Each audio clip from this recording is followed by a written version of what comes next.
Halo selamat pagi, Anda menyaksikan Liputan 6 Pagi kali ini bersama saya Jati Dharma dan Gracia Bern. Informasi pertama kami soal penyekapan yang dilakukan oleh Taufik Hidayat. Ini polisi masih terus melakukan penyelidikan untuk mengungkap motif utama penyekapan dan penganiayaan perempuan di Bandung, Jawa Barat. Ya, saat kondisi korban yang disekap dan dianiaya kekasihnya sedikit membaik dan bisa berkomunikasi, ia meminta tersangka yang sudah ditangkap polisi dihukum berat.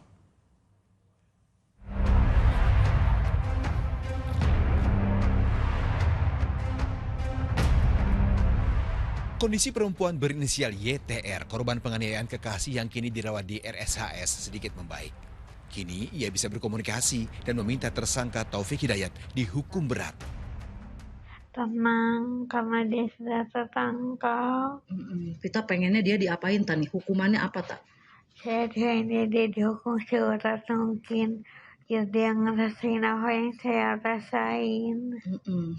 Kita serahkan ya, Tanya, ke pihak berwajib. Amin, ya Allah, Semoga si terima pelaku kasih. dihukum seberat-beratnya, setimpal-timpalnya. Iya, amin. Senada dengan korban, pihak keluarga juga berharap polisi mengusut kasus sampai tuntas. Sebenarnya Topik tuh manusia bukan sih? Dia punya ibu, dia dilahirkan dari seorang ibu juga. Tapi kok kayak nggak ada hati banget. Kepengen mah dihukum setimpal-timpalnya, seberat-beratnya. Soalnya ini pertama ya, masa depan keponakan saya itu masih panjang, umur 29 tahun.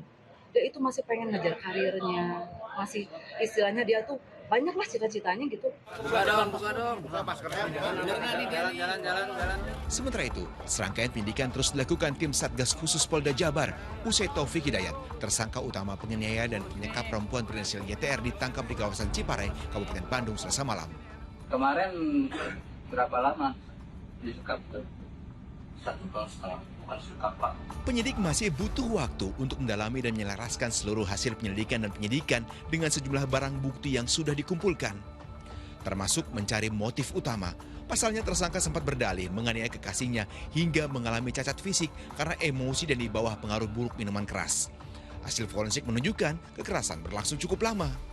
Salah satu dokter forensik yang menyampaikan kepada kita hasil visum et repertum tadi itu yang dikatakan awalnya adalah sebagai kecelakaan. Dugaan dari dokter menyebutkan bahwa ini adalah bentuk luka hasil kekerasan yang dalam waktu yang cukup lama. Itulah yang sedang kami gali, sedang kami dalami karena beberapa keterangan yang sangat minim dari korban saksi ini masih belum ada kesesuaian. Ya, atas dasar ini kami sampaikan kami butuh waktu untuk mendalami. Sementara itu, mengingat penganiayaan terhadap kekasihnya dinilai sangat sadis, tes kejiwaan dilakukan tim penyidik, termasuk menahannya di sel khusus di Mapolda Jawa Barat.